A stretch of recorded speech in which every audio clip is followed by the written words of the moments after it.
Bueno, muy buenas tardes a todos. Mi nombre es Marcelo Botinari, soy, junto a Rodrigo Cano, uno de los secretarios de este Instituto de Derecho Procesal Penal.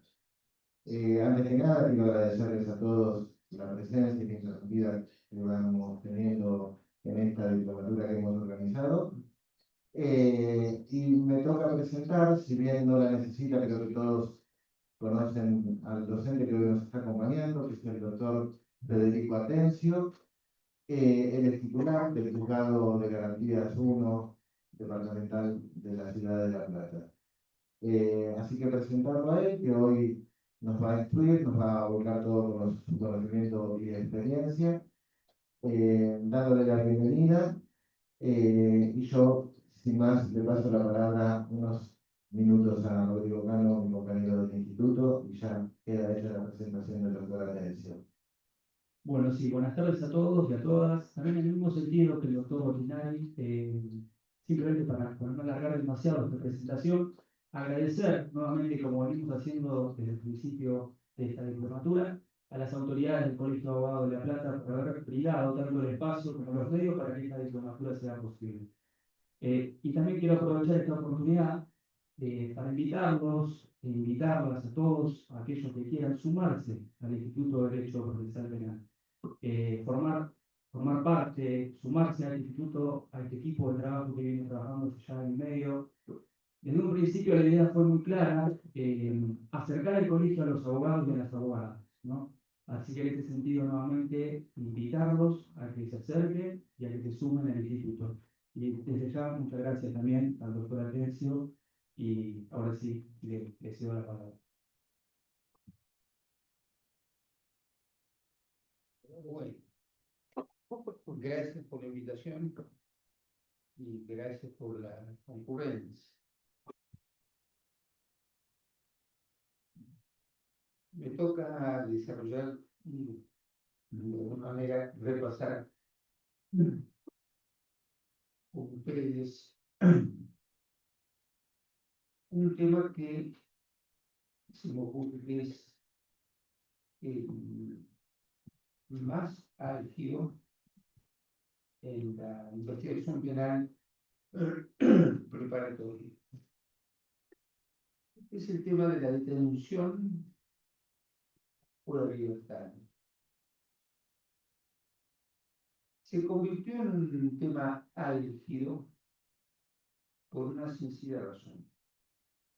La investigación penal preparatoria estaba prevista, así nos enseñaron los precursores de la modificación del Código de Procedimientos, hacer una investigación informal y rápida, tanto que hablaron de que el juez de garantías debió ver la investigación desde una ventana, anotándola en una libreta. No fue así. La realidad hizo que la investigación penal provisoria se extendiera por efectos nefastos, no solamente en lo que hace a la detención provisional, sino también a otros efectos colaterales. Y para darles un ejemplo, cuando llego al juicio abreviado, en algunos juicios abreviados en los que me ha tocado intervenir, los imputados aceptaron la pena que se pactaba con su consentimiento, a veces coaccionados para no sufrir la prisión preventiva durante tanto tiempo, como es que figura hoy la investigación provisional, y ni que hablar de la fecha que se pone para los debates. Hoy por hoy, más o menos, ustedes conocerán que litigan en el departamento, están a 4 o 5 años de la elevación al juicio. Dicho esto, y para evitar una disertación abstracta, y teniendo en cuenta que lo que vamos a ver y repasar juntos es el tema de la detención o lo que es primo hermano, el derecho garantizado constitucionalmente a la libertad durante todo el proceso. Les propongo que pensemos en un proceso con un imputado de un lado, con el derecho a defender el derecho a la libertad, y del otro lado, el Estado, representado por el fiscal y a veces por el particular unificado, con el deber y la facultad de mantener el orden público y ejercer el poder punitivo. Pensémoslo así, como si tuviéramos un proceso con un imputado y del otro lado el fiscal, para poder entender o llevar más llevaderamente el tema. El artículo 144 del Código Penal, que está invocado tantas veces la defensa como parcialmente, nos dice que el imputado permanecerá en la libertad durante la sustanciación del proceso penal, siempre que no se den los supuestos previstos en la ley para decidir otra cosa. Pero dice más, dice que la libertad personal y los demás derechos y garantías reconocidos a toda persona por la Constitución de la provincia, solo dice un montón de cosas. Solo podrán ser restringidos cuando fuere absolutamente indispensable para asegurar la averiguación de la verdad y el desarrollo del procedimiento. ¿Qué nos está diciendo el 544? En principio, obviamente, que es una garantía constitucional la de permanecer libre durante la sustanciación del proceso. Pero además, habla de la necesidad de averiguar la verdad. Esto es que no se orquesta el proceso como excepción a esa garantía y también que permita el desarrollo del proceso. Esto habla del entorpecimiento y de la autonomía, que por el momento la vamos a denominar pautas. Del término estrictamente se extraen prácticamente las máximas para la implementación de las medidas cautelares. Medidas cautelares que juegan como elementos del Estado para excepcionar la garantía constitucional en todas, en este puntual caso, la garantía constitucional de permanecer libre durante el proceso. Por eso es que el primer principio por el que se rige esta garantía es el de la excepcionalidad, para ser suprimida, claro. El segundo principio es que todo aquello que lo cercene o que permita su excepción es el principio de la legalidad. Y vamos a ver si esto es verdad. El principio de la legalidad es simplemente que todo aquello que permita la excepción a la garantía de la libertad tiene que estar escrito por la ley. Todos pensamos en el artículo 171 y en el artículo 148, fundamentalmente, que es donde se describen supuestamente, taxativamente, los peligros procesales que hacen a la posibilidad de la fuga o del entorpecimiento del proceso.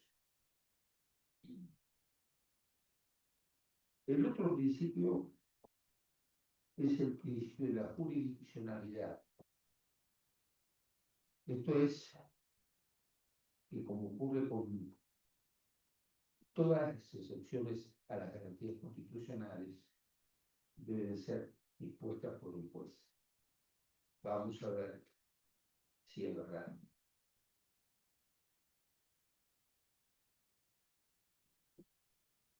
¿Por qué digo que analizaremos si es verdad que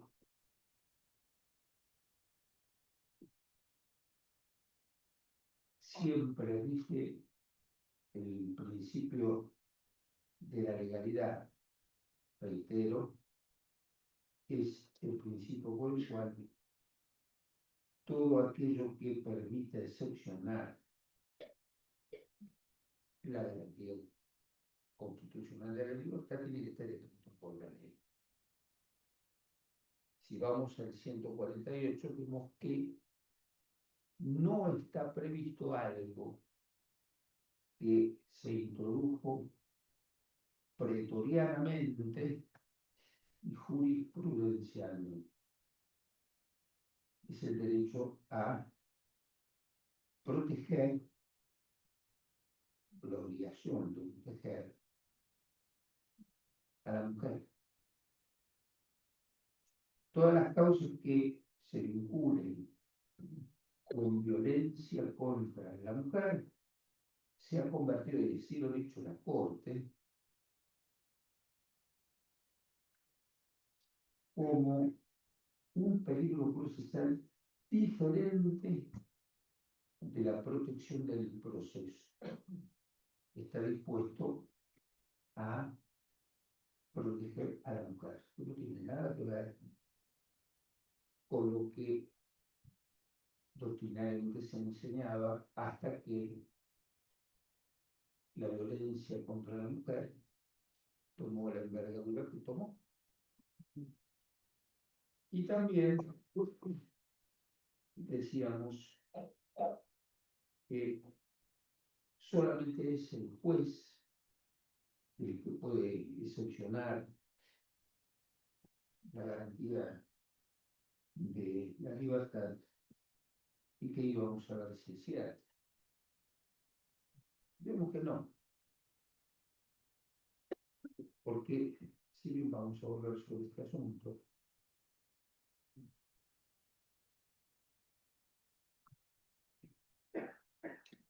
se ha creado la figura del aprendido, que puede permanecer durante 24 horas sin que el juez disponga la detención. Durante esas 24 horas no puede salir de donde está encerrado. Y eso es prisión. No veo la diferencia entre estar retenido o estar aprendido desde el punto de vista práctico y lo que pone el fiscal. Y no solamente le pone el fiscal esto, sino que el fiscal también dispone la libertad, conforme lo establece el artículo 161 en su primera parte. Por eso, ¿cuáles son las pautas o medidas de coerción personales, claro, estas reales,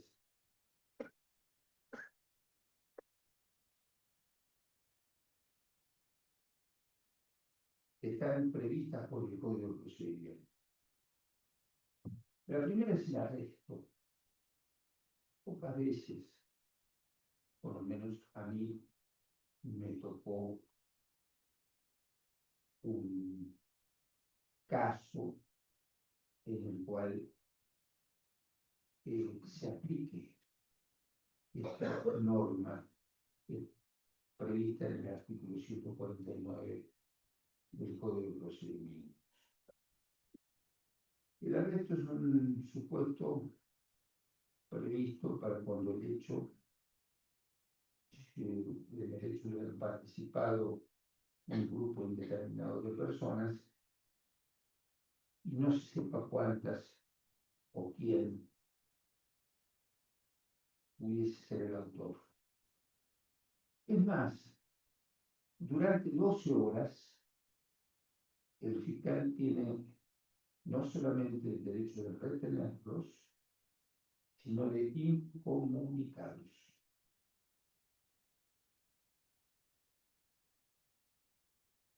Con 6 horas más, pero ya con aviso al juez, después de las 12 horas previas, que lo tienen que autorizar.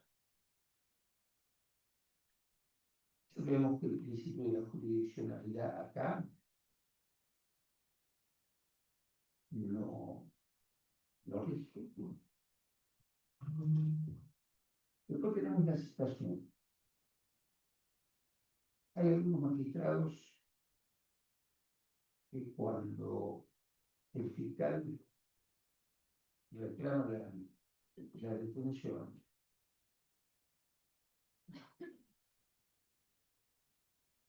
les pregunta, antes de otorgarle la detención que piden,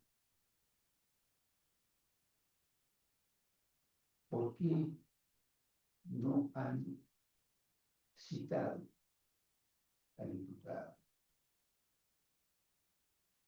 En realidad no sé si se puede o no, yo no lo hago, porque en realidad no procede la citación ni en casos de flagrancia, ni tampoco cuando es necesaria y procedente la detención. Y ya vamos a ver seguidamente cuándo es procedente. Si es necesaria y es procedente, es el fiscal el que tiene que determinarlo. De manera que el juez de garantías no tendría por qué preguntarle al fiscal por qué no hace otra cosa. En mi opinión.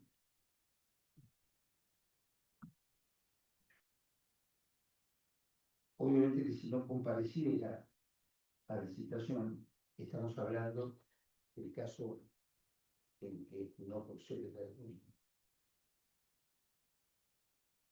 Se lo cita y si no viene se le dispone un comparendo. Llegamos a la detención. Estamos en un caso en los cuales los delitos están previstos con una pena que en la escala, en el término medio de la escala, no supere los 3 años, o supere supere los 3 años para que proceda la detención. Pero además, es algo que me tomó de sorpresa, porque me detuve en el tema,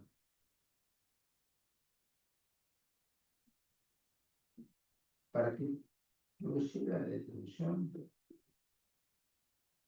es necesario, según el código, que no proceda la condena condicional. Y acá, por lo menos, a mí se me produjo un cortocircuito y le explicaré por qué. Nos dice en el 151 que no procede la detención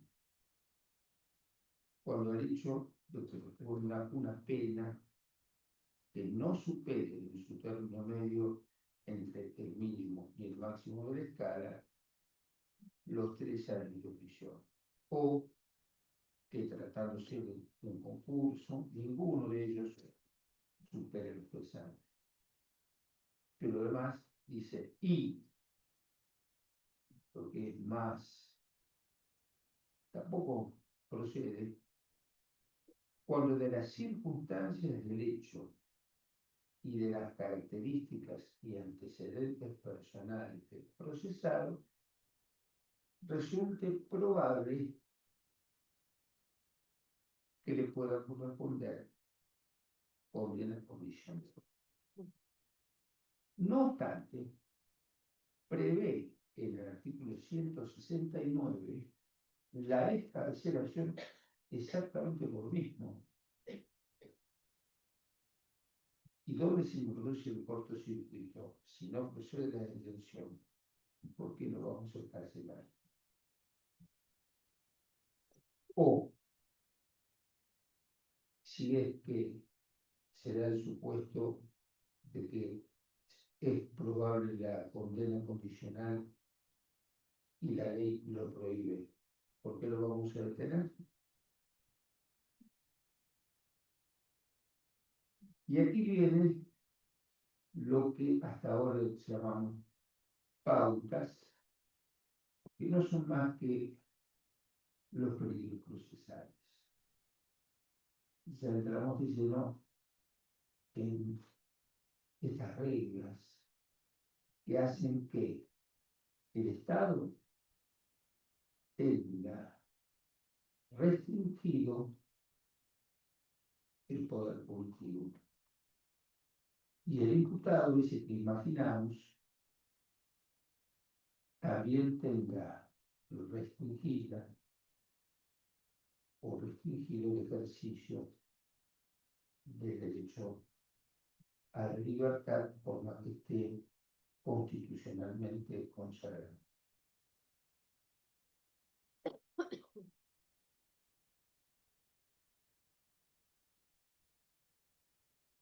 Bien, llegamos a la prisión preventiva, que viene después de la detención, que viene a ser una medida de coerción asegurativa y que conforme al principio de progresividad exige un incremento de la prueba, por decirlo de manera que se entienda. Y también exige que existan peligros procesales para que pueda llegar a ser arbitraria. Si lo establece el inciso 4 del artículo 157. ¿Cuáles son los requisitos para dictar una preventiva? Para dictar una preventiva se hace necesario, primero, y lo vamos a comparar con el 151, que es el que permite la detención. La detención será posible cuando ha pedido el fiscal.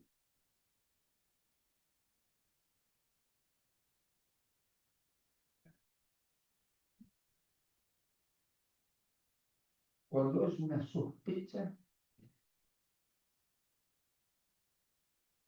de que el hecho se cometió. Y el 157 nos habla de que esté justificada la existencia del delito. Se puede llegar a entender mal que el hecho esté probado a esa altura del proceso. No es así, porque si fuera así, no podría haber una sentencia condenatoria a menos que la prueba haga variar la conclusión en lo que hace a la materia ilícita desde la preventiva a la sentencia. Pero si no, no podría haber una sentencia absolutoria en base a que no exista prueba de que el hecho se cometió.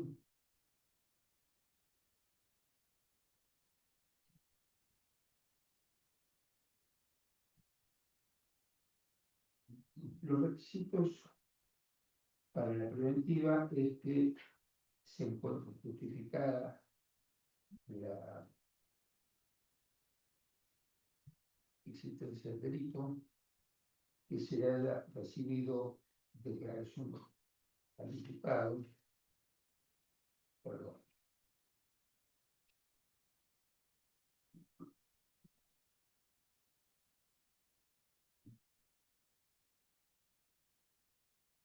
y que aparezcan elementos de convicción suficientes o indicios vehementes para sostener que el imputado sea probablemente el autor o partícipe, pero no responsable. Y siempre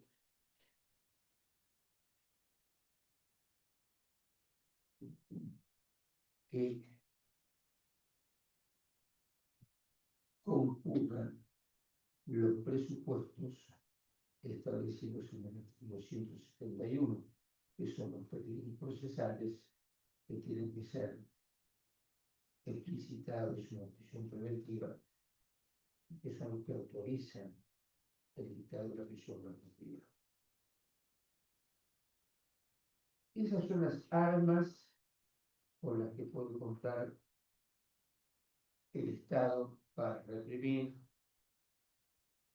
Hablamos del arresto, hablamos de la citación, hablamos de los crímenes. Tal vez me parece que no hablamos demasiado de la extorsión y podemos decir, sí, creo que sí, y también de la prisión preventiva. Del otro lado, tenemos las medidas llamadas menos gravosas.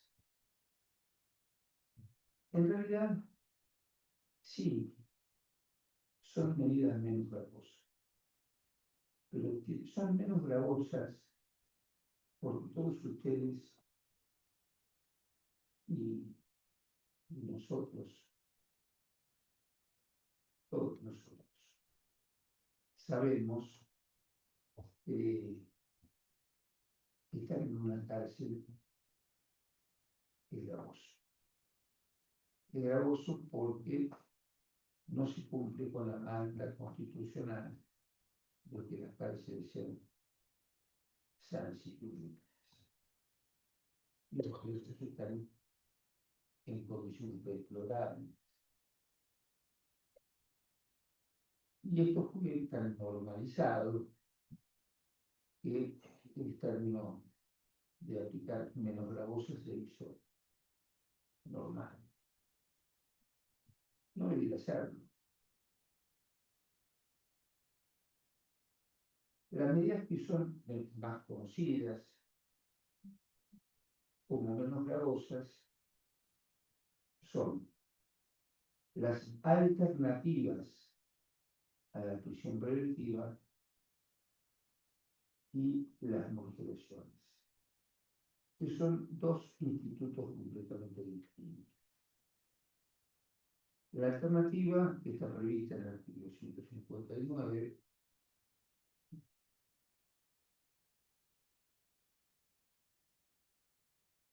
a diferencia de lo que puede ocurrir al evaluar la procedencia de una cautelar, tanto esto para la alternativa como para la morteración, se trata de analizar si la cautelar vigente que se trata de aliviar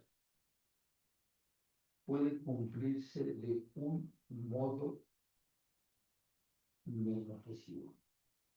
Obviamente que entre estar en libertad y estar en libertad, no. Ser alternativizado por sus obligaciones, lo más común es la prisión domiciliaria. Veremos que hay otras variantes. Es menos gravoso que estar en un calabozo, es cierto.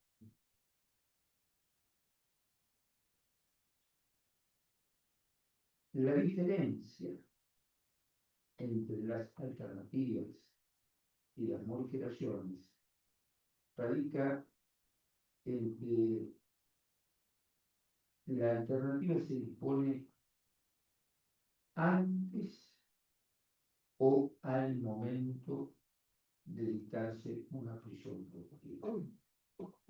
Y la morteración después.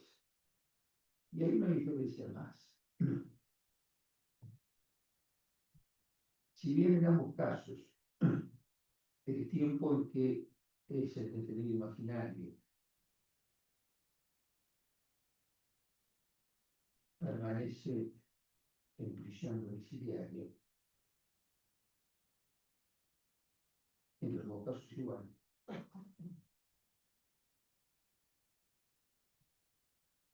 La alternativa únicamente se convierte en operativa con el consentimiento del fiscal. Los requisitos para las alternativas, los expresamente previstos por la ley, son tres. Que la persona tenga más de 70 años de caso, personas con enfermedad incurable o terminal y mujeres embarazadas o con niños menores de 5 años. Y luego, el artículo 60 habla una serie de condiciones que se pueden aplicar en caso de alternativa, que sería la presentación periódica de la autoridad, someterse al cuidado de una persona o de una institución, no salir de un perímetro determinado, no comunicarse con alguna persona. Esto es normal en las autoridades, ¿no? Prestar una caución patrimonial o personal. Y en el último de los supuestos, que ha sido incluido recientemente, es no concurrir a los espectáculos deportivos con se trate de delitos previstos en la ley 3184. Y tenemos las modificaciones que nos dice el artículo 163, que además de los casos previstos para las alternativas, excepcionalmente se puede también alternativizar en estos supuestos, pero siempre y cuando no haya un peligro procesal que lo impida. Ya les digo que los peligros procesales vienen rigiendo desde la detención, la prisión preventiva, la alternativa, la modificación. Siempre es el peligro procesal lo que va a determinar por sí o por no la posibilidad de la detención, de la prisión preventiva, como poder punitivo del Estado, o la alternativa o la modificación como defensa de ese principio de la libertad del proceso. La otra diferencia entre una alternativa y una modificación consiste en que en la modificación tenemos que contar con el consentimiento del imputado para, por ejemplo, colocarle el control de monitoreo, no sé. Y aquí, en las modificaciones, la ley prevé no solamente la prisión domiciliaria, también prevé el encarcelamiento con salida laboral. Estamos hablando de un encarcelamiento no domiciliario. Y también el ingreso a una entidad educadora o terapéutica. Para los casos en que el imputado presente o haya expreso su problema de adicción. Pero lo dije, y si no lo repito, que la diferencia también entre la alternativa y la modificación es que únicamente adquiere operatividad con el consentimiento del fiscal. No obstante que alguna vez he tenido la mala experiencia de que desde un tribunal superior algún miembro se tomara el atrevimiento de obligarme a liberar, no obstante no haber consentimiento del fiscal. Allá por caso. Las condiciones generales. Vamos a entrar en el tema de los periodos procesales, que sería, primeramente veamos las condiciones generales para que se dicte una medida cautelar. Primero es la apariencia de responsabilidad. Esto lo dice el 146. Que existan los periodos procesales y que haya una proporcionalidad de la cautela. La proporcionalidad normalmente se reduce a determinar si la cautelar a fijar o se tiene en cuenta para fijar una cautelar, si el tiempo que lleva detenido ese imputado que imaginamos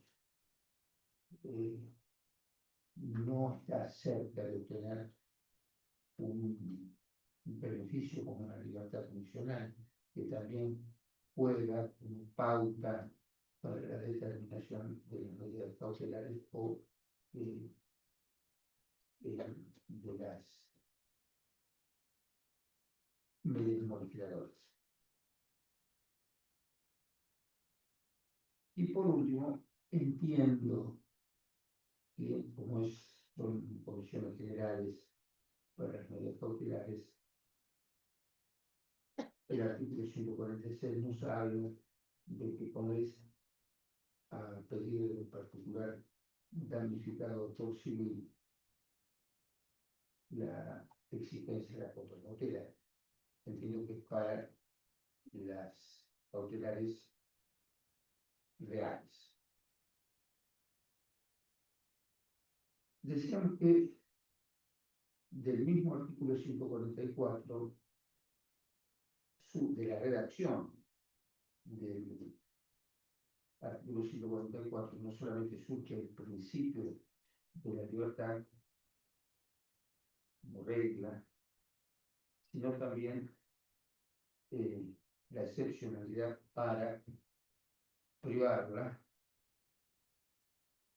y del mismo texto surgen los peligros de fuga o los peligros de entorpecimiento.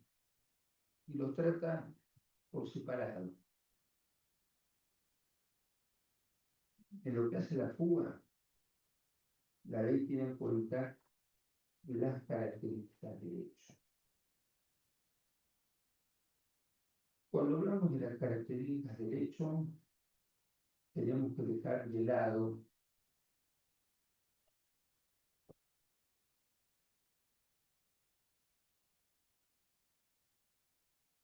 la crueldad o, si ustedes quieren, la manera en que se cometió el delito, pese a que es lo que se tiene en cuenta. La ley, la doctrina, mejor dicho, dice que la característica del hecho se refiere a que sea posible la aplicación del artículo 26, es decir, la distribución funcional. Y esto me quiero detener un poco. Y me quiero detener porque el artículo 26 del Código Penal nos habla de la condena condicional, pero no nos habla de la manera en que se aplica normalmente. Aquí basta, porque así lo establecen los tratados internacionales, y se ha hecho costumbre que todo delito esté previsto con una pena mínima de 3 años o menos. Y el artículo 26 nos dice otra cosa. Nos dice que para que esto sea viable y bajo sanción de nulidad, habrá que determinar la personalidad moral del condenado, su actitud posterior al delito cometido, y que se demuestre la inconveniencia de aplicar la pena con la privación de la libertad efectiva, para lo cual el tribunal tiene que requerir informes, todo esto, por lo cual es normal que la condicionalidad se dé simplemente porque es posible conforme a que no existan antecedentes penales y que la pena mínima sea de 3 años o menos.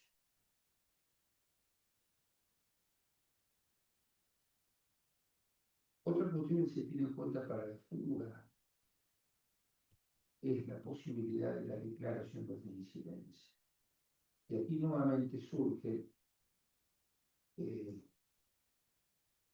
la posibilidad o no de ser condenado en libertad condicional. Es decir, para ser claros, que la fuga, el peligro de fuga se extrae de inferir el no habrá de poder ese imputado o procesado y vigilativo de la libertad condicional, ni tampoco, consecuentemente, gozar de la articulación de la suspensión de juicio a prueba. Habrá de tener domicilio fijo y arraigo, es decir, conocemos lo que es la permanencia en el domicilio y la conclusión familiar. Otra cuestión es la pena explicativa que hace al peligro procesal de fuga previsto en el artículo 148.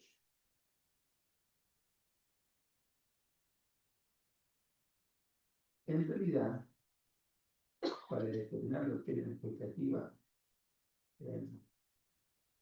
hay que pensar en los actos. Fundamentalmente el Club 41 que establece la graduación de la pena y consecuentemente el juez de garantías tiene que evaluar si es que le puede corresponder o no una pena mayor o menor. En lo que hace la importancia del daño,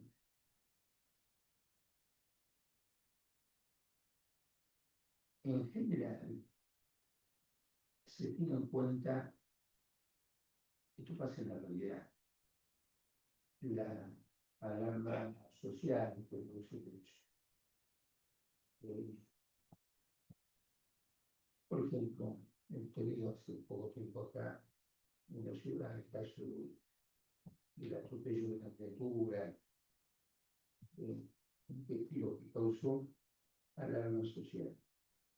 Puede ser que el conductor de ese vehículo ni siquiera se ha dado cuenta de que haya arrestado a la criatura tanto tiempo en este espacio y no se le puede achacar por ello la importancia del hecho. En todo caso, la gravedad de lo que hace se podrá vincular con el resarcimiento económico el daño, el delito como daño.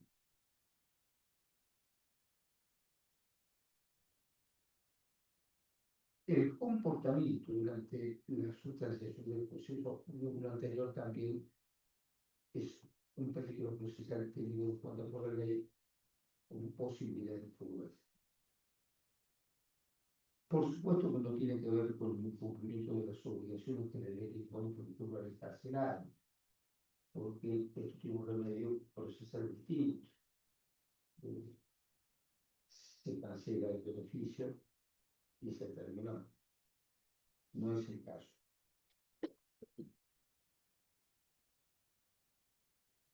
Un comportamiento propio que se pueda considerar como peligro procesal para denegar una libertad o para considerarla, bueno, en este caso para denegar un ejemplo, es falsear la identidad, es como, o falsear el noción penal, porque es necesario que pueda ser notificado para la prosecución de la causa.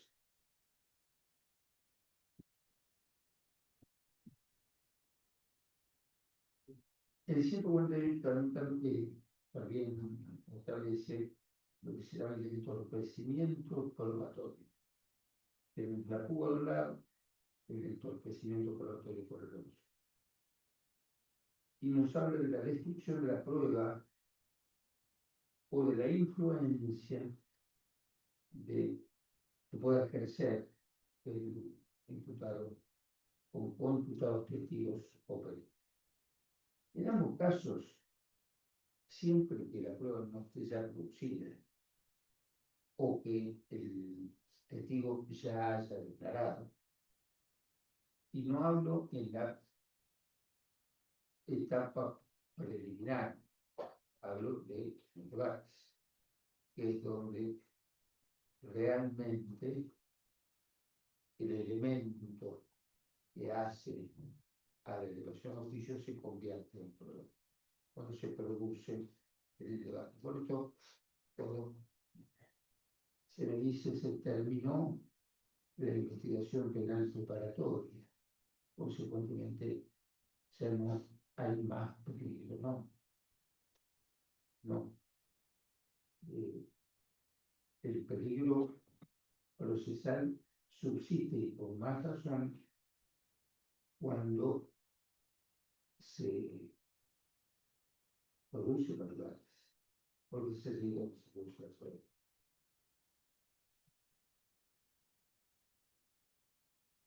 Ya hemos dicho, y lo reitero, porque realmente me parece un tema importante, que de todos estos, yo decía, repetido, cuáles son los peligros cruciales que están previstos por la ley, de conformidad con lo que dijimos al principio, que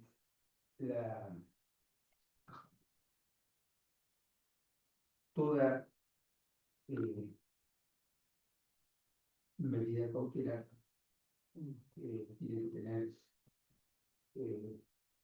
o va a ser un peligro procesal que esté escrito en la ley por el principio de la legalidad. Yo dije, no es así. Y si con esto, y fíjense, que yo les dije que pretorianamente se introdujo el tema de la violencia contra la mujer. Y están así, que ya en el año 17, no sobre una causa que expresamente pudiese haber sido así de ser agravada por violencia de género, sino una medida cautelar. La Corte sostuvo, revocando una sentencia del Tribunal Inferior, que el órgano inferior reportó la conducta de desobediencia, una causa evidentemente de desobediencia a una medida cautelar impuesta, desconectándola el órgano arbitrariamente del objeto de la causa en la que se ha habilitado la restricción, y que debió juzgar y analizar necesariamente el contexto fáctico y jurídico, esto es, las circunstancias anteriores concomitantes que dieran motivo al estado de la medida restrictiva, que en este caso era la violencia contra la mujer. En la práctica pasa que cuando estamos ante un caso de lesiones por violencia de género o ante un caso en que existe una violencia familiar con una mujer, se valora que la víctima sea una mujer al fin de conceder un beneficio que esté de acuerdo con la protección del principio de la libertad. Llámese alternativa, llámese comunicación, o llámese encarcelación. Se pide cuánto. Reitero, no todos los peligros procesales están incluidos por la ley.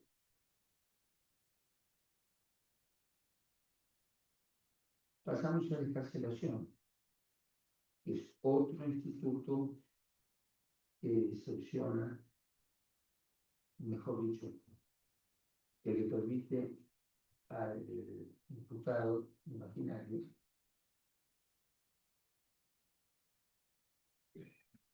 proteger su derecho a la libertad y que cercena, al Estado de la facultad punitiva del interno preso, porque comporta el cese de la propiedad. Si bien es una libertad restringida porque se le imponen obligaciones, no solamente las obligaciones que establece el artículo 179, que es la de declarar domicilio y comparecer a cada situación que le fueron impuestas, sino también las obligaciones especiales que establece el 180. Y esas obligaciones especiales tienen que ser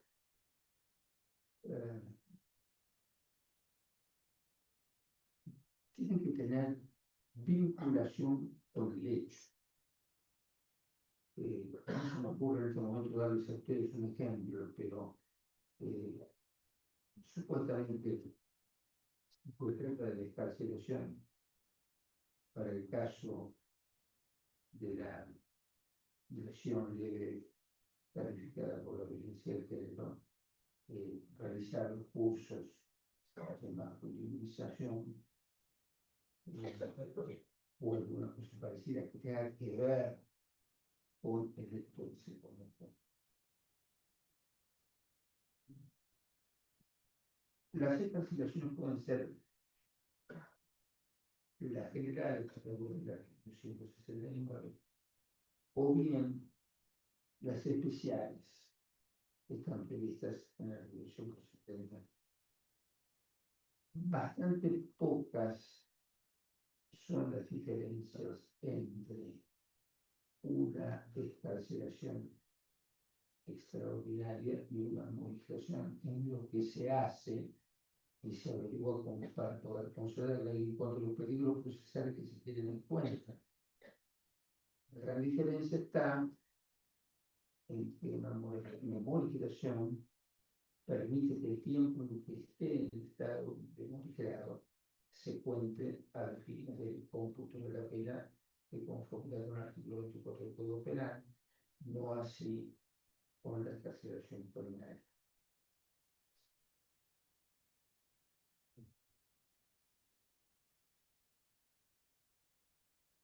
En realidad, si ustedes, me imagino que no han traído el Código de Procedimiento Penal, ¿no?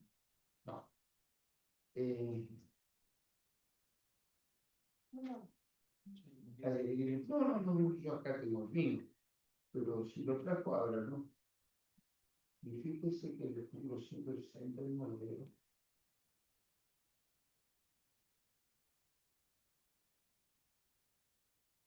vamos a ver, hemos hablado de un principio que es de proporcionalidad, ¿no?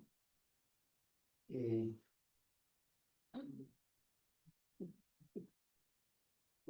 169, vamos a ver de excarcelación, en sus dos primeros incisos hace referencia pura y exclusivamente a la pena. Dice que el delito en su máximo de escala no supere los 8 años. O que en el concurso real la suma de los máximos no supere los 8 años. No obstante, desde el tercero hasta el 10,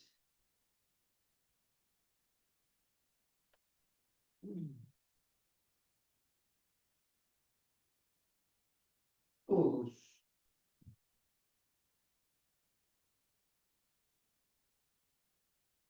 están referidos al principio proporcional.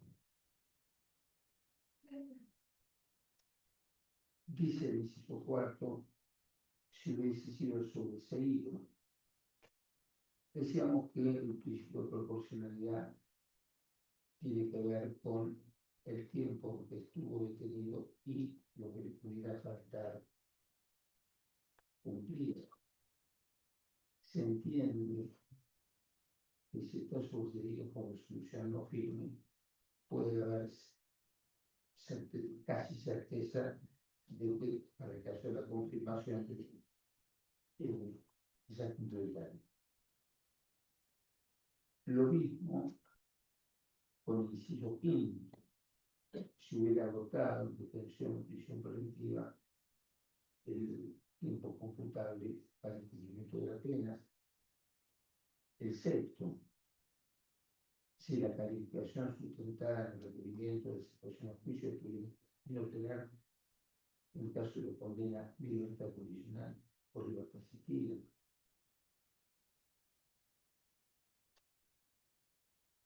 El séptimo, según la calificación sustentada en el requerimiento de citación a juicio, que la vieja resulta adecuado una pena que pudiera producir o que por la cual pueda proceder la condenación condicional. El octavo, que sería la sentencia no firme absolutoria. Todos se refieren a el principio de proporcionalidad, salvo los dos casos. Y el tercero ofrece alguna duda, no una duda, sino por lo menos distintos criterios de aplicación. Porque dice que es procedente la excarcelación cuando apenas supera los 8 años para diferenciarse de los dos casos anteriores. Pero las circunstancias o de los hechos y de las características y antecedentes personales del procesado resulta probable que pueda aplicarse de condenación condicional. Hemos dicho que esta es una pauta que impide el encarcelamiento. Y de ahí el cortocircuito que a mí se me produjo. Después, al momento de las preguntas que quieran hacer, puede ser que se me incluya de una manera distinta. Sí, puede haber casos en que varíe el delito y se convierta consecuentemente en la posibilidad de ser carcelado. Sí, puede haber.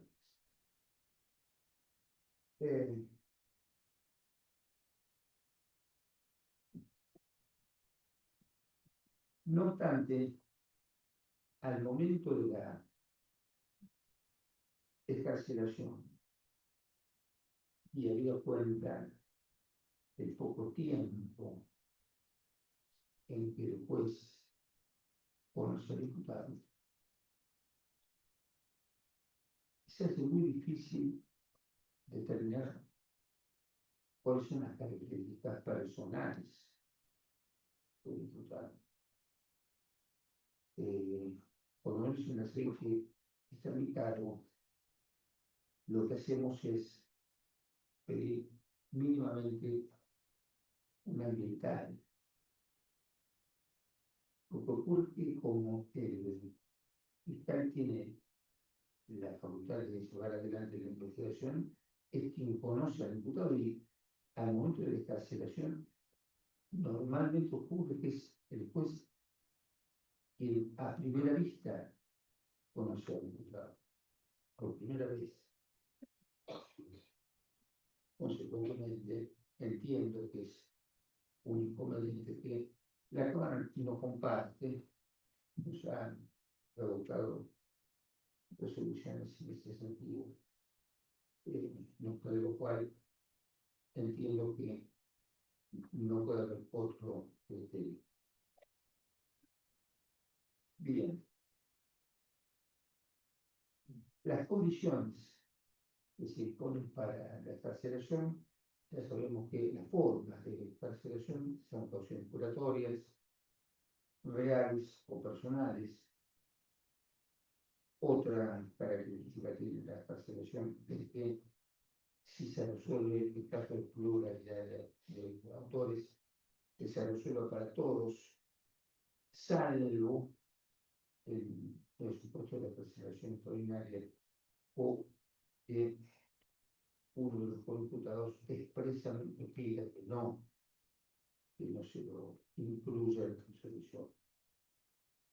La revocatoria se produce por la violación de las obligaciones impuestas y la denegatoria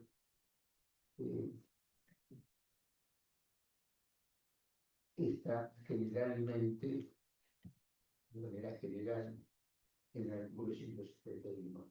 Y me gustaría analizar con ustedes el segundo párrafo. Porque 2671, que en ningún caso se concede la excarcelación por indisoluble el imputado trate de durar la justicia, pero está claro que existen partidos procesales. y que esos peligros procesales se pueden inferir en el artículo 148 del escrito. Pero además dicen que el juez podrá considerar que concurre el peligro procesal cuando los supuestos de tenencia o portación ilegítima de armas de fuego, el imputado hubiera intentado eludir el accionar policial, evadir un operativo público o el control implícito. Esto es una desobediencia o una resistencia a la autoridad, porque habla de desobedecer por cualquier modo resistirse al procedimiento judicial que se esté llevando a cabo. De esta manera creo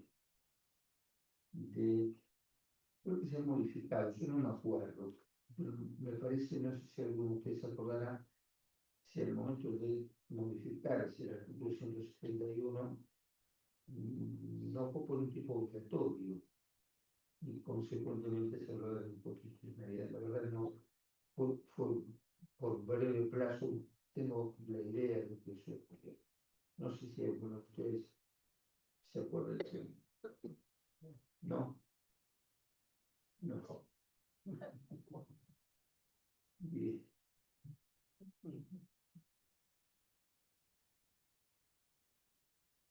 Llegamos a la exhibición de prisión, no nos quiero cansar sobre todo. La exhibición de prisión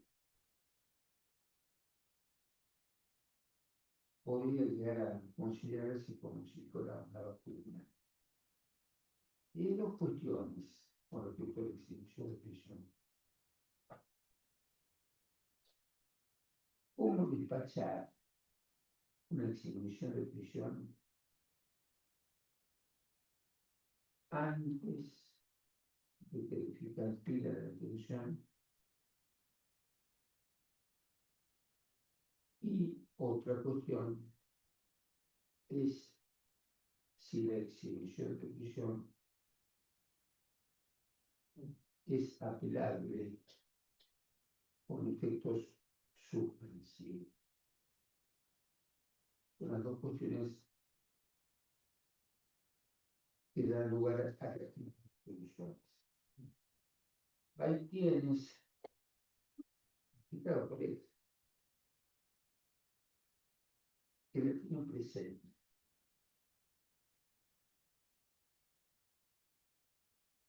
y hay quienes que no. Yo entiendo que no. Y entiendo que no porque la ley nos dice que hay 3 días para resolver, no para simplemente despachar. Y que lo tiene que hacer conforme a la calificación, que lo tiene que calificar y que lo tienen que resolver. Pero me podrán decir, pero la calificación puede cambiar.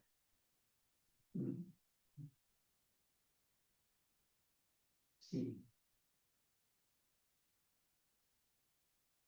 pero si como pasa con la excarcelación, que se tiene que otorgar como si los peligros procesales no existieran, y en caso de aparecer los peligros procesales se puede revocar, ¿por qué no lo mismo en la exhibición? ¿Por qué no se cambia la calificación otro, por una exhibición de prisión otorgada, no se pueda revocar? ¿Por qué esperar hasta el momento de la detención? Si el fiscal califica de una manera distinta a como se calificó al momento de la concesión de la exhibición, se revoca la exhibición de prisión y se concede el encarcelamiento. Y la otra cuestión es si se le da o no entidad recursiva a la denegatoria del beneficio de la exhibición de prisión. Hay distintos criterios entre los distintos colegas que, por lo menos acá en el Departamento Judicial de La Plata, no. Hay un criterio por ahí, y si el delito es encarcelable o no es encarcelable.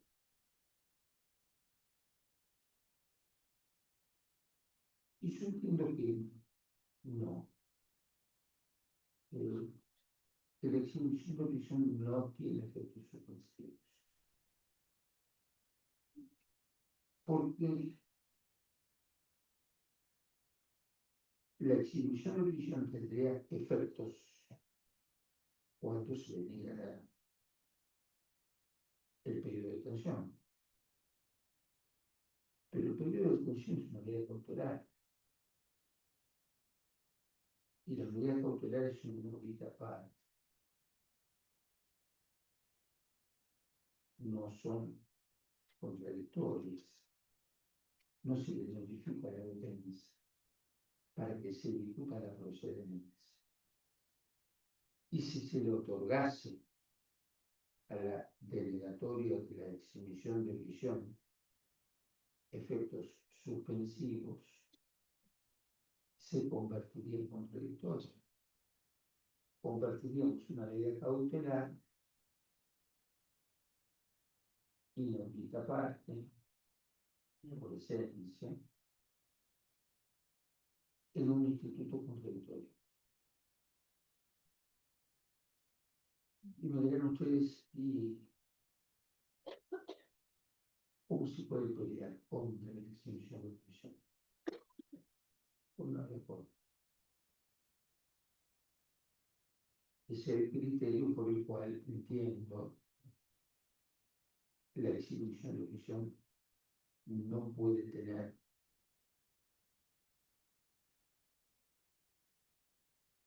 efectos.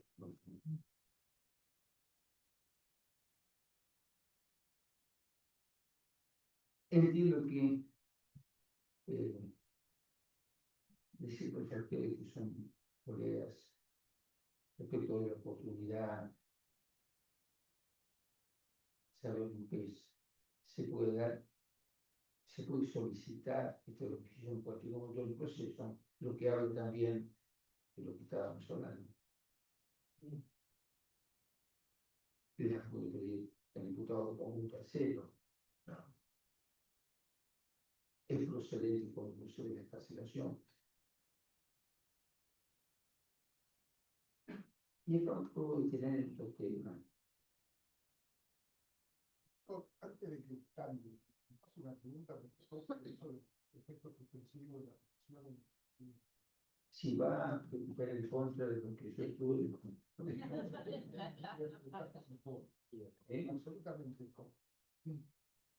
A ver, yo creo que lo que se ataca con una pena de exhibición de prisión no es la manera cautelar, sino que es la denegatoria de la. Entonces me pregunto, respecto, dice la resolución. No, lo he visto un poco más. La resolución que tenía la exhibición de prisión, dice una ley, es apelada. Por vía de recurso de apelación. Y el 431 dice que el recurso de apelación suspende los efectos. O sea que tiene efectos suspensivos.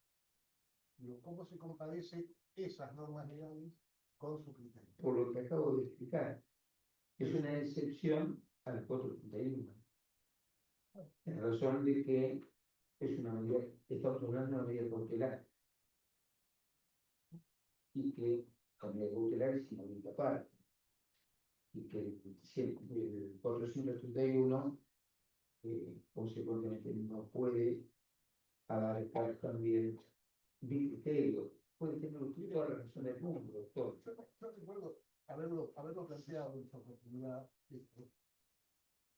haberle dado efecto suspensivo después de la tranquilidad, haber llegado a la Cámara, y después, en un caso de trascendencia pública, y el presidente de la Cámara de Casación dijo, si quiere que el 431 no suspenda, modifiquen. Improbable. El procedimiento penal de la Nación dice que la exhibición de prisión no es apelable. O sea, que es apelable, pero no tiene efecto suspensivo. Justamente, Ya que no me pelea. Ya que no pelea, yo le voy a proponer algo para que usted resuelva. perfecto. Si usted tiene razón, Sí. el 431 nos dice, la va a perder. Estoy haciendo una extensión para la Gracias. Y las resoluciones judiciales no serán ejecutadas durante el término para recurrir durante la recurso, salvo disposiciones expresas en contrario. La tenemos, por ejemplo, en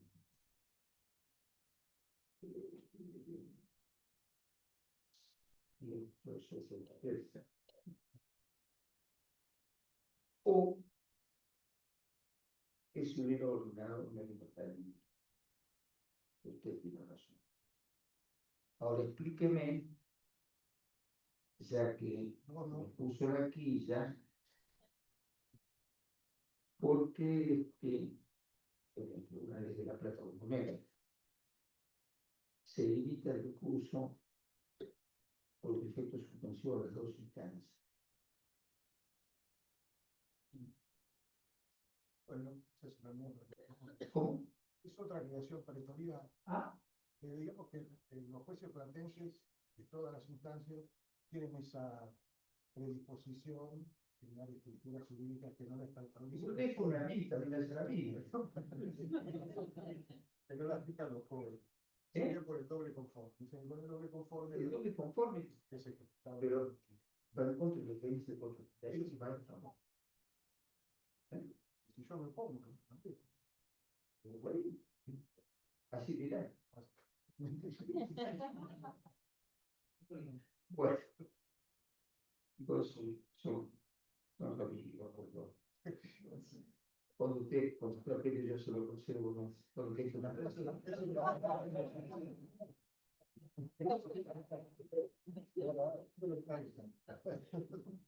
fue grabado.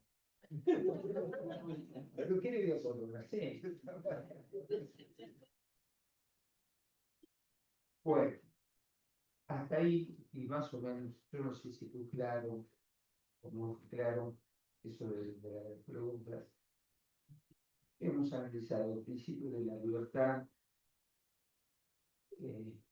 hemos imaginado al imputado con el derecho a mantenerse, ese derecho a la libertad y al Estado, a través del fiscal, a través del particular significado si hubiera,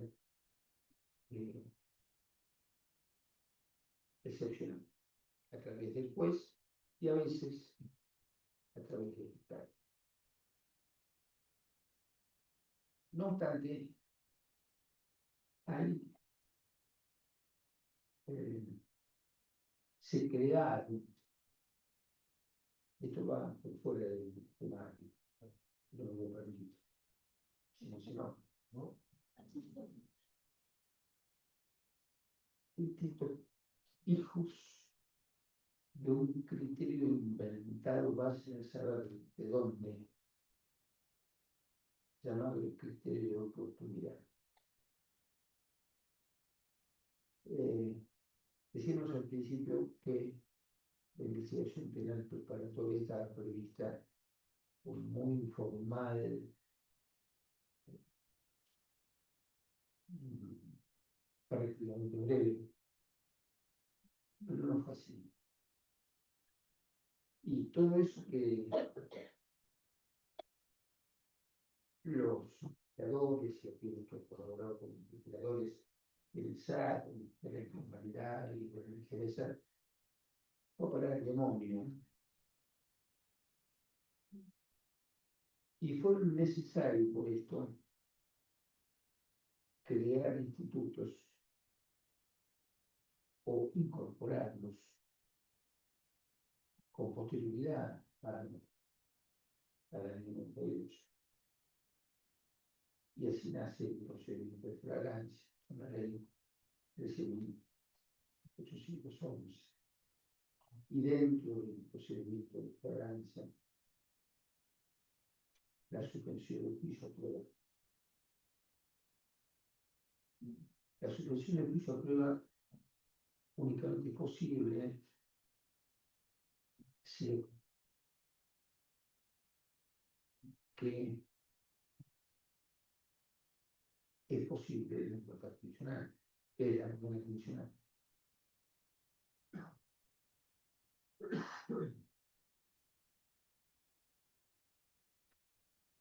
De manera que a ese inductor imaginario se lo somete a un juicio a la suspensión del debate, a el cumplimiento de determinadas obligaciones. Esas obligaciones son, vamos a imaginar un delito concreto. Robo de vehículo de conductor. Admite la libertad funcional, López va a la suspensión del juicio, a el cumplimiento de las condiciones, a la prueba del cumplimiento de las condiciones de disponibilidad. Y esas obligaciones se imponen son, por ejemplo,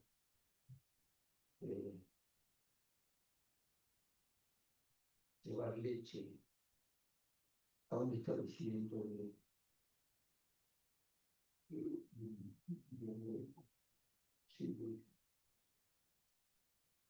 niños o Desayunador. perdón, Merendero. o un merendero o cumplir en 2 años 100 horas de trabajo. Nada. Mientras el propietario del auto no lo primas. Y si tiene seguro, se compra medio auto. Pero lo fundamental y lo que tiene que ver con lo que estamos tratando es de que ese imputado imaginario queda total.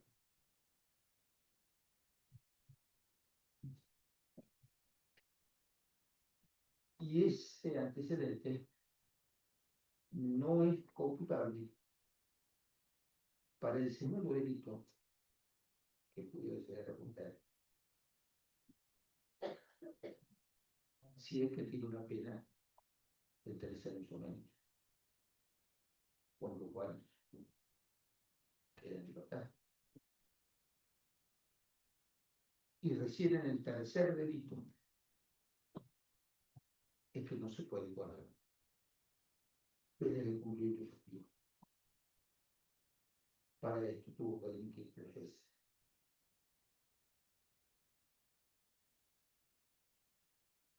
Pero además de esto, estas 2 veces que recuperó la libertad, allá él, lo felicito. Esa libertad que se concedió y que se produjo, nada tiene que ver con la protección de la garantía constitucional de la libertad durante el proceso. Es un invento para mejorar la estadía. Se quiera o no reconocer. Lo mismo que con los juicios obligados. De la manera práctica en que son llevados a cabo los juicios obligados.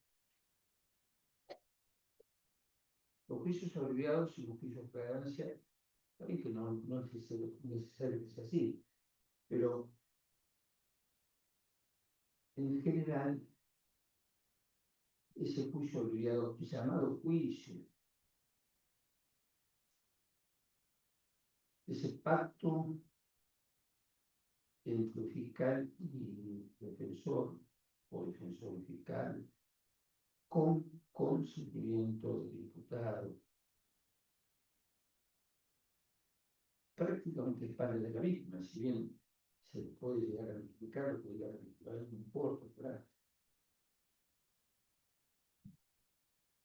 También ha sido puesto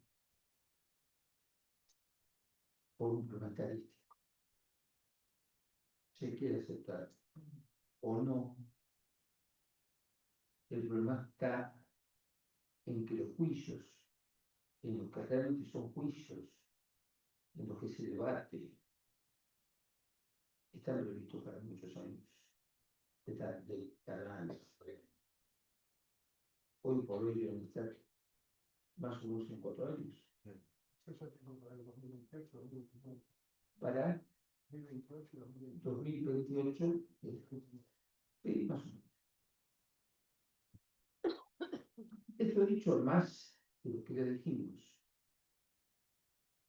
El imputado prefiera ser condenado en un juicio obrero. No, Ah. me preguntó si iba a estar vivo para el 2029, le dije que sí. Me preguntó ella si iba a estar vivo para el 2029. Miraba que sí. Pues, pero sí.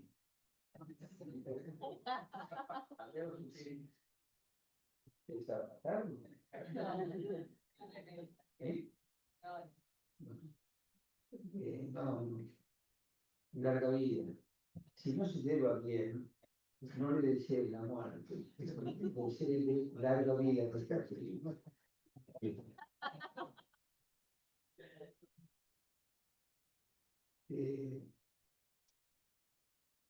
Decía el diputado, a veces, y había cuenta de que sabe que el debate está a 5 años, y por ahí lo agarra y pues,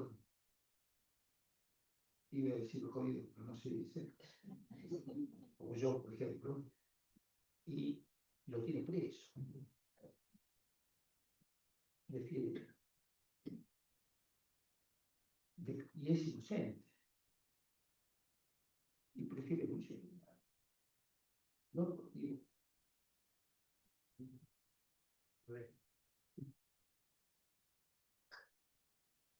y otras de las cuestiones que merecen, creo, detenimiento para analizar juntos, es la aplicación de la extinción de la acción, ya es introducción en el Código Penal, en el artículo 59, inciso 6.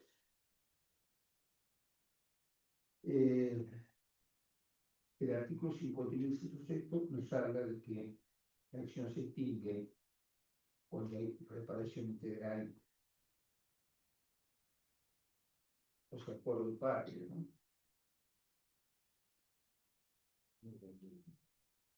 La reparación integral del causado. El perjuicio. Pero nos dice, de conformidad con lo que se ha previsto en las leyes procesales correspondientes. Las leyes procesales, conforme nos establece el artículo 51 de la Constitución Nacional, en leyes que dictan los provincias, que no es un poder delegado. La provincia de Buenos Aires dictó la ley 13.433, que es la ley de condiciones de conflictos.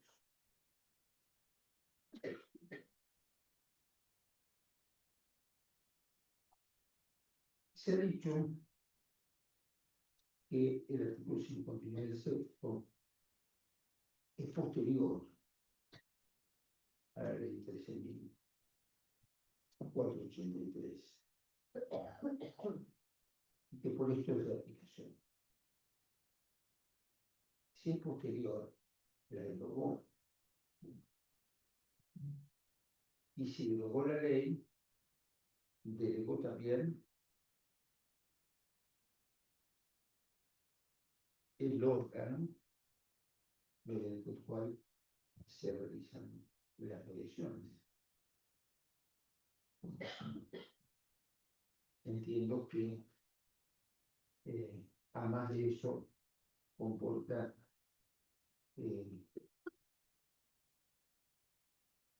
la privatización del derecho penal.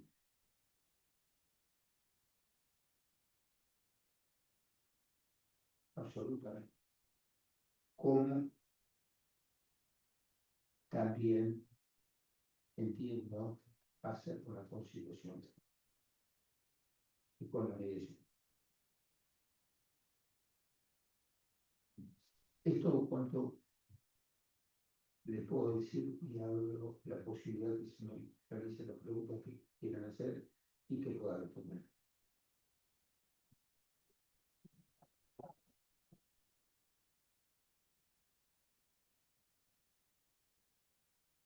Yo tengo una pregunta.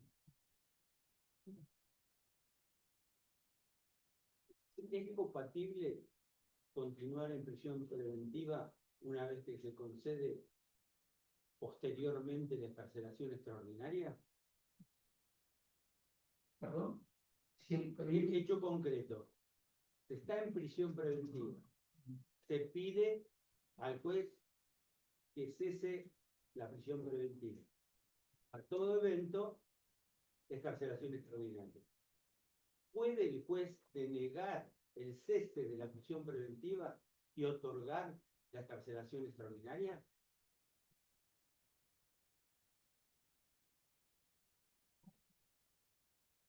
Si el juez puede otorgar la excarcelación extraordinaria o posterioridad a una preventiva, claro.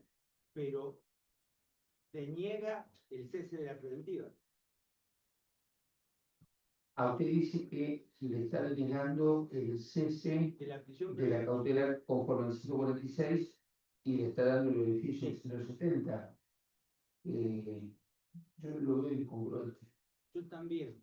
Pero se iría computando el término de prisión, digamos, o sea, es beneficioso para el imputado. ¿Se sigue computando? El tiempo en prisión, porque sigue en prisión preventiva. La excarcelación extraordinaria significa que está en libertad, la prisión preventiva más.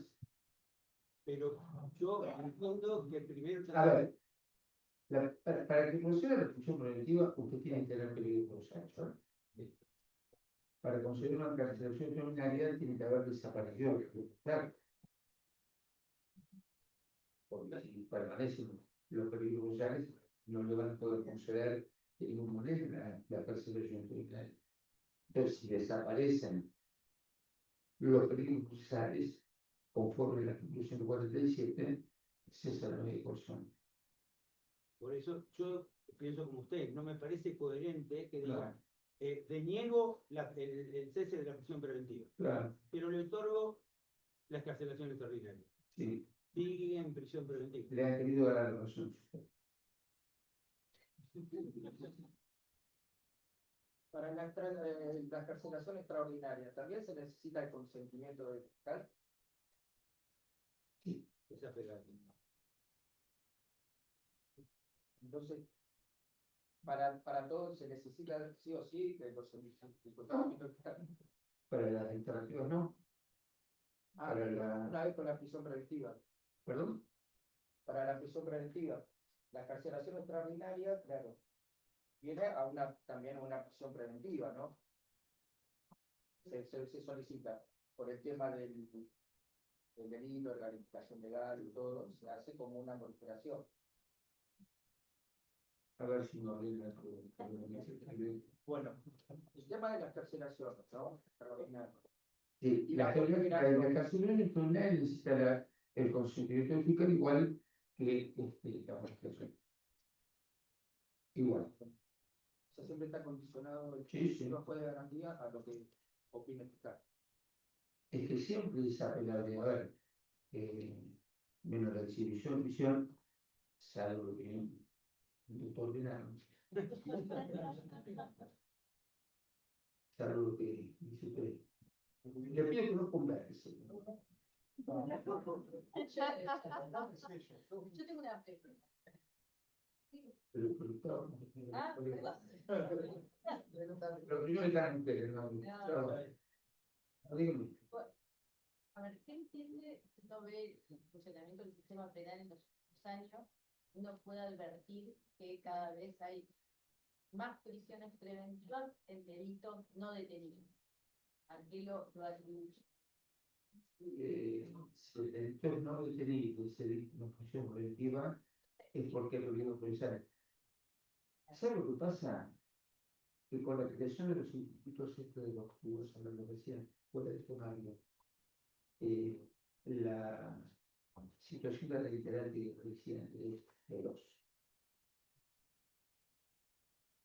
estos y todas esas medidas que se están tomando es porque en realidad ya entramos en un tema político, no se hace caso. Debiera haber en este momento más cárceles de las que hay. Pasa que políticamente no conviene No hacer. alcanza, por no se complican. Por más que tira plata, el tema de la construcción de una cárcel al político que se necesita lo siguiente. Ser el mentor de la creación de la cárcel y para que cuando la cárcel se termina ya no sea el más quien ocupa el cargo que le posibilitó la idea de hacerlo, ¿no?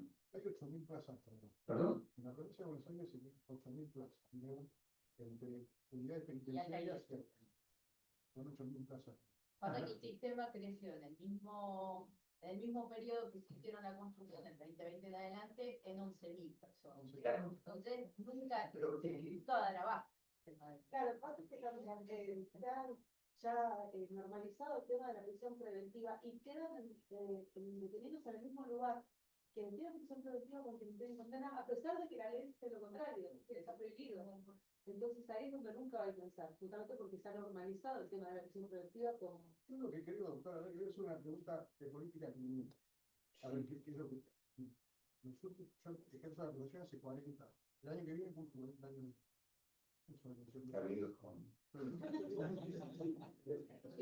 Pero me recibí a los 11.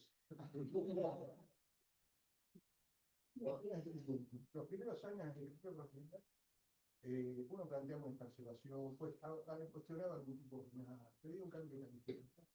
Se trataba, se escribía, se contestaba, inclusive favorablemente, pero se contestaba con fundamento. Los últimos años yo creo que hay una intención o una decisión de política criminal, no sé si la fija el juez individualmente, la fija el Estado, la fijan los diarios, la fijan los canales de televisión, pero mucho más punitivista que la que existía hace unos años.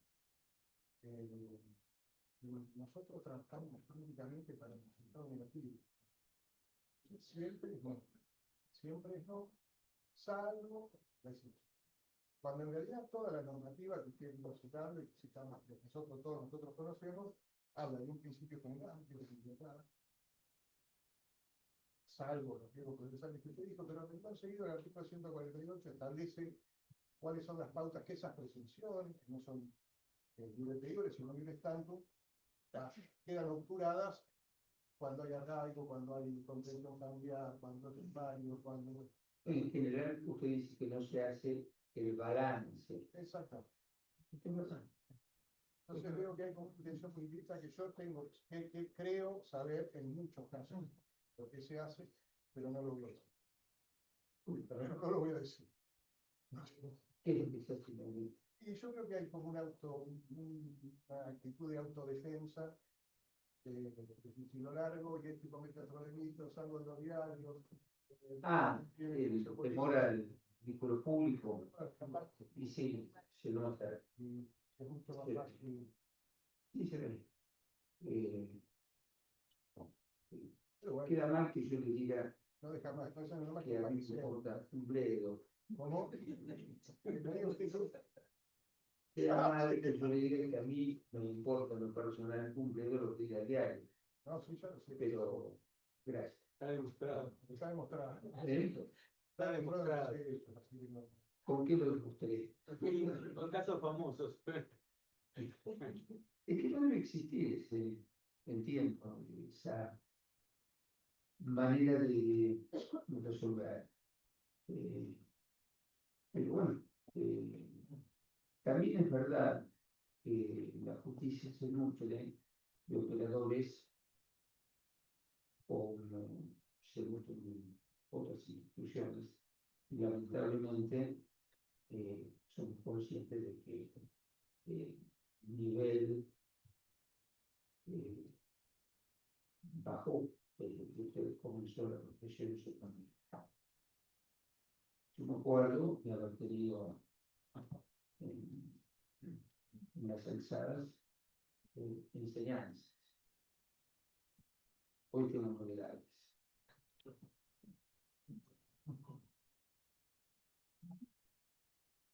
Doctor, yo quería hacer una consulta.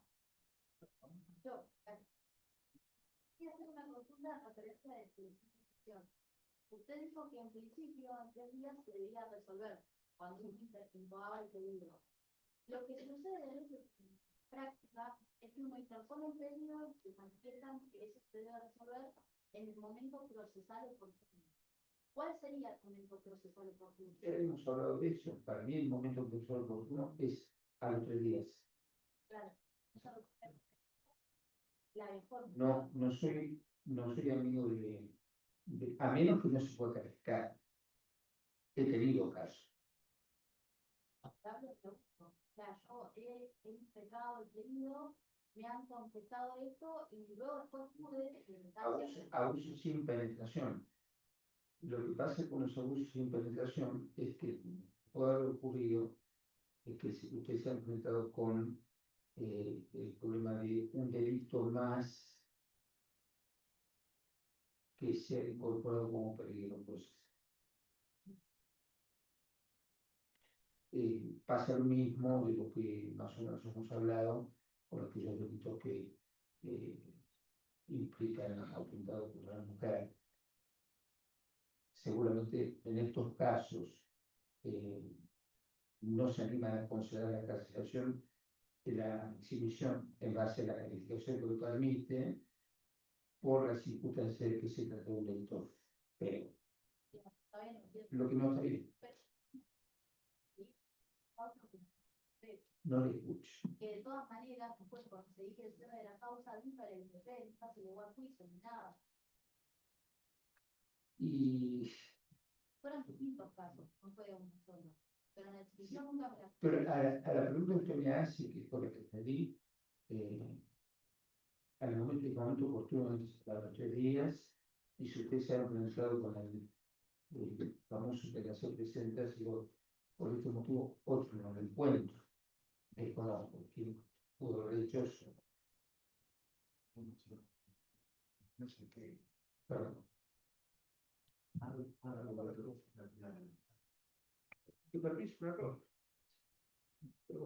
¿Alguna pregunta más? ¿Cómo ven el tema pena anticipada, como lo vemos nosotros los abogados defensores, a cómo lo ven los jueces? El tema pena anticipada por la IPP, por la prisión preventiva.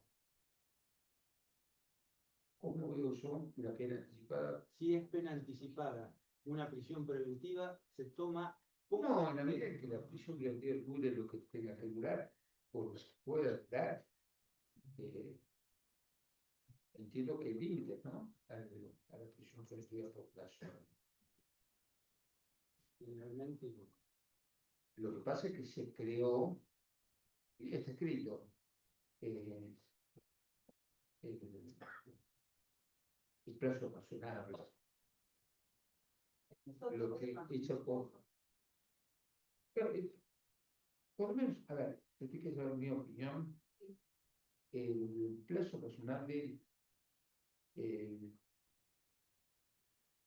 admisible en la medida que usted no habría le hablo del digital, y no abierta inactividad por parte del fiscal. En algunos casos el fiscal, por más que active, se ve entorpecido por distintos motivos, la dificultad propia de la investigación o también por la hiperactividad de la agencia. Porque lamentablemente, y esta es otra de las cuestiones que debería ser corregida en el código vigente, las instancias reclusivas son infernales. Sí, pero aún cuando la defensa no recurre a esas instancias y no hay actividad jurisdiccional y el juicio oral está previsto para 4 años adelante, mantienen la acción preventiva y siendo con una carátula quizás no está aprobada, obviamente, porque todavía no llegó el juicio y además las pruebas en la causa son contradictorias. Lo que pasa es que hay jueces y fiscales que entienden. Yo me pronuncié en contra hace poco, un tema que tuvo publicidad. Hay jueces y fiscales que entienden que la investigación penal rotatoria es un juicio objetivo. Es verdad. El fiscal de juicio tiene la oportunidad de volver a ampliar la carátula, aun cuando fue en garantías haya dicho que hay que alivianarla, por así decirlo. Entonces después el plazo razonable se adhiera a esa, o sea, tengo un caso de que el fiscal y el tribunal lo acepta, que dicen que es razonable la prisión preventiva, mantener la prisión preventiva por la pena en expectativa que da para presuponer que pueden los imputados fugarse. O sea, Es que básicamente es una legal esa razón, claro, y he ido a audiencias ejecutales por la expectativa de la pena. exactamente. Lo mismo en ejecución, cuando vos planteas determinados sustitutos, a mí me pasó con uno que decía, no, pero el tiempo de condena que viene cumpliendo es poco para prevenir la prisión domiciliaria. Y en ningún lado se refiere a cuánto tiempo de encierro tenés que tener para poder Y solicitar. si después tenés una absolutoria, No, esto yo estaba condenando, pero me resolvieron. Doctor, muchísimas gracias.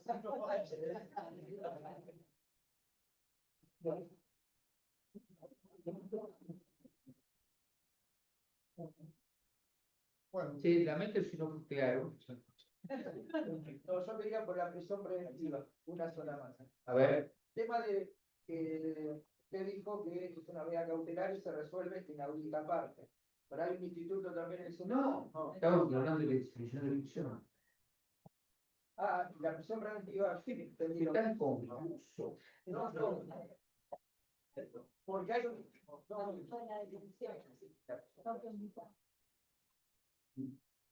No, pero la prisión preventiva yo entendí que también, en general, primero que se la pide el fiscal, el juez resuelve directamente sin darle a la otra parte, a la defensa, por posibilidad de defender la supuesta libertad.